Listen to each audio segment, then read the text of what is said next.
these things work together. So if you're eating better and you're getting physical activity throughout your day, you're going to sleep better. And if you get good rest, then you feel more motivated to eat better and to exercise. And so they all work together. And when there's a weak link in one of those, then it's more challenging to achieve the other two. If you'd like to develop habits to eat better, move more, and sleep well, K-State Research and Extension's Walk Kansas program can help. The 8-week health initiative promotes personal health and well-being through physical activity and education. On today's Sound Living, how to shift habits to improve your health. Sound Living is a weekly public affairs program produced by Research and Extension at Kansas State University. I'm Jeff Wichman. Walk Kansas 2024 begins on March 31st and runs through May 25th.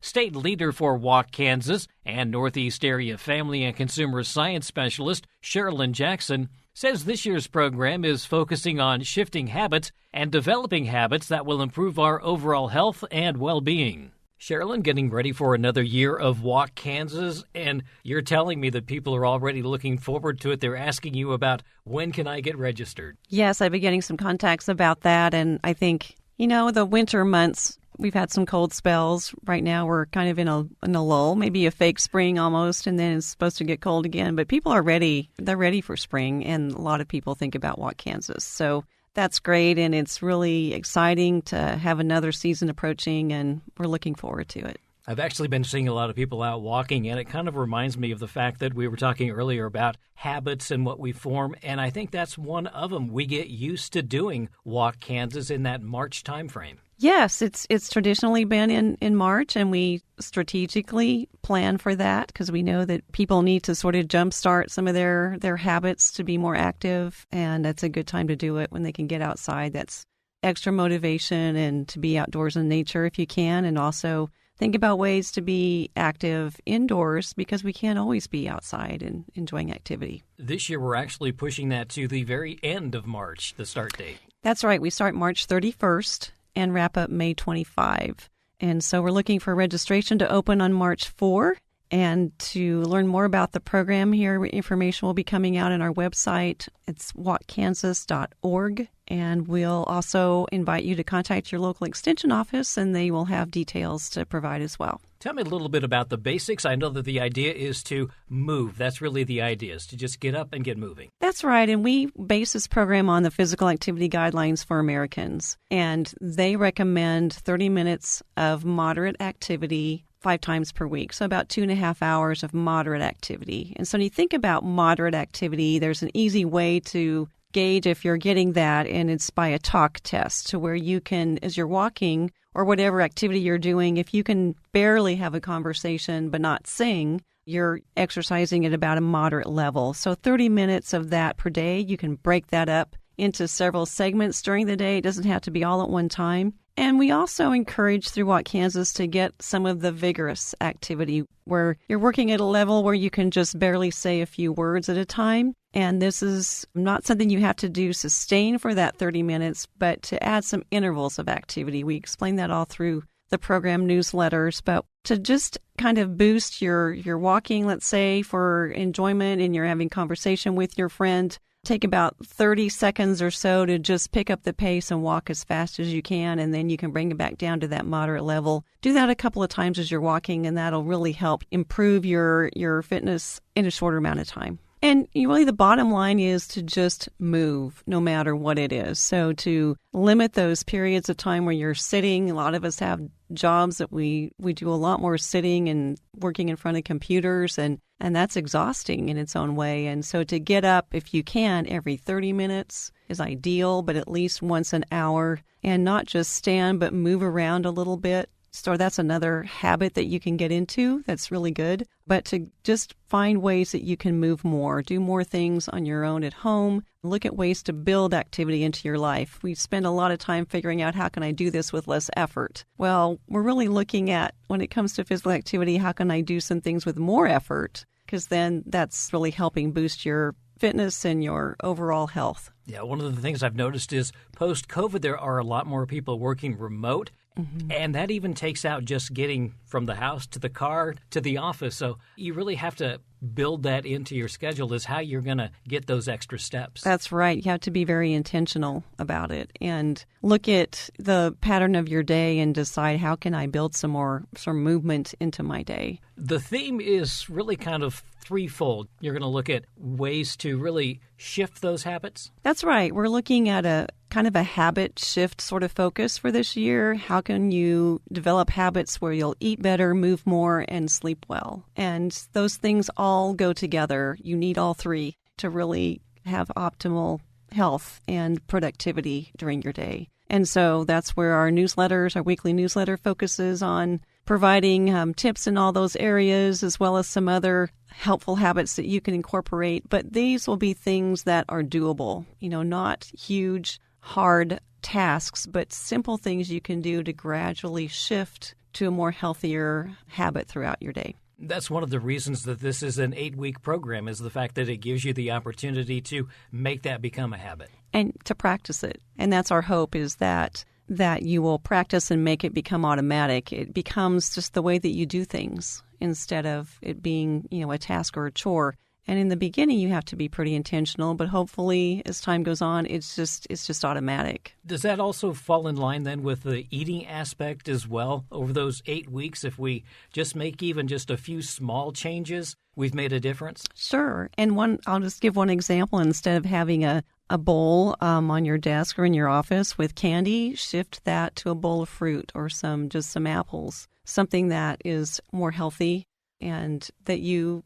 start to train yourself of thinking, though, I need a candy bar. Well, maybe I just need a piece of fruit. And sometimes we're just thirsty, right? Mm-hmm. Yeah. Another excellent habit is first thing when you get up in the morning is drink a glass of water. That's another great habit to get into, and to go for water first, and then maybe that's all you needed. If you are feeling hungry or thinking you needed a snack, maybe you just need to quench your thirst too.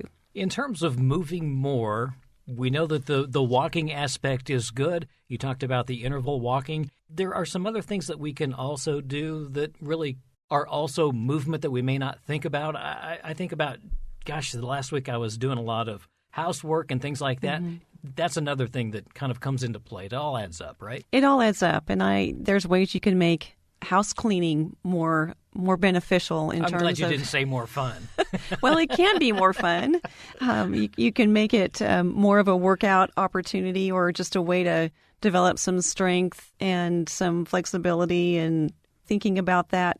My philosophy is, rather than having somebody come over and clean my house, I'd rather do it myself and get the activity. Or working outside in the yard, and instead of having somebody mow my lawn, why don't I just mow it myself? And so I try to do as many things as I can on my own.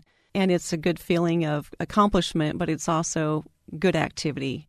And you build that throughout your day. And it's nice if you can do the small projects, because really if we can just kind of sustain this for 10 or 15 minutes, that's a good benefit. It really is. And even to think about something like just watching television, and when a commercial comes on, rather than sitting through a commercial, that's your opportunity to get up and move. And it's surprising how quickly that can become a habit, that when a commercial comes on, time to get up, time to move. Maybe it's time to do, keep some hand weights by your chair or the sofa, that you can even do a little bit of strength training during that commercial. There's lots of things we can do. In terms of strength training, what do we recommend there? Is that like 2 days a week? It's 2 days a week minimum, but you need to have a day of rest in between. So ideally, if you could get 3 days, but the requirement or the recommendation from the physical activity guidelines is 2 days of strength training a week, and then give that day of rest in between for your muscles to recover. And we're not talking about 50-pound weights. We're talking about real light weights. No, we're not talking about 50-pound weights, but enough to challenge yourself and to realize that as you start to do some strength training, your body adjusts, and not to get comfortable with where you are, but to then challenge yourself to either add some more weight or a different type of exercise or a couple more reps, whatever that is, that will challenge and build on what you've accomplished. Flexibility important as well? It is. And I think another thing to remember, anytime you're going to go out for a walk or do some gardening, it's good to warm up your muscles first. And warm up meaning just maybe a slow walk or just marching in place, moving your body around to get those muscles warmed. and then doing some light stretching. And then after you've done an activity is when you want to do some more stretches and probably work a little bit more on that aspect, because then your muscles are really warmed up, and that's a great time to stretch. And this is something that I like, the fact that the Walk Kansas program really is good for all ages. It's adaptable, and so we can have children, young children participate. And what's really neat is when family units that have children, parents, grandparents, even great-grandparents involved, and everybody can work at their own pace and at their own level of ability. And it's also a neat program where you can connect with people in other states or other countries, because it's all virtual and you're not having to gather together to do the activity. You just do it where you are and then connect and report in the online system. And I think we know how important the sleep aspect is, and it's something that we just can't seem to get enough of. But again, there are some tips and some tricks and some things we can do to maybe improve our odds of getting a better night's sleep. These things work together. So if you're eating better and you're getting physical activity throughout your day, you're going to sleep better. And if you get good rest, then you feel more motivated to eat better and to exercise. And so they all work together. And when there's a weak link in one of those, then it's more challenging to achieve the other two. One of the Living Well Wednesdays focused on sleep, and there again came into the thing of making it a habit, doing a lot of the same things before you go to bed and going to bed at the same time. At the same time. So, and that's the Living Well Wednesday webinar you mentioned, Sleep is a Superpower. We're going to be weaving in some of those tips and also making that webinar available to our participants to really learn about that science of sleep and how important it is. There's also an educational component to this as well. You have lots of opportunities to get more information and to really learn about food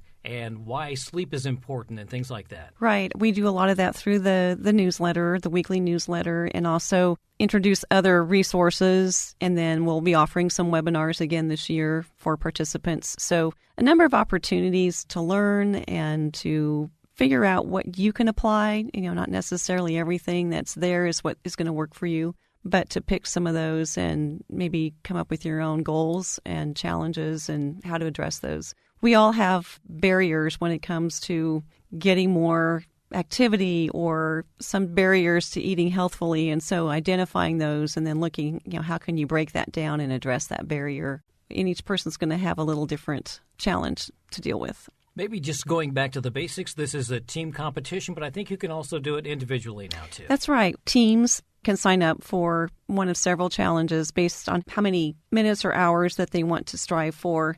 And then there's the solo option as well for those that feel like, I just want to go solo and do it on my own. But we do have several different team trails that will require anywhere from 2.5 hours of activity up to 6 hours of activity per week. So depending on what you want to work towards. And all the information is online, and as we mentioned, registration is really not that far away. That's right, March 4. Just go ahead and check the website a couple of weeks before that, and information will be there about registering and how the program works. So line up your friends if you want to do a team. Come up with one of those clever team names that they seem to come That's up right. with. And a lot of this also then happens at the local level as well. Yes, it does. Not all of our counties and districts offer Walk Kansas. So if you're in a community where it's not offered, we can connect you with one that is. Again, it's a virtual trail, not an actual trail. You could walk it and you learn about the state of Kansas, and you could go and trace that trail, but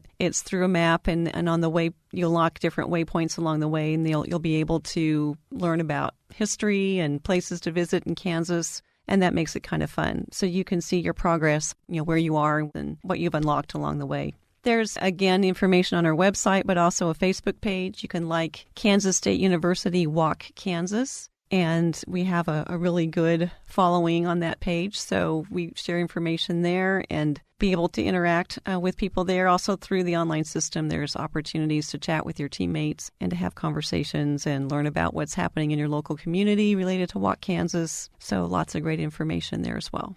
That's Northeast Area Family and Consumer Science Specialist and State Leader for Walk Kansas, Sharolyn Jackson.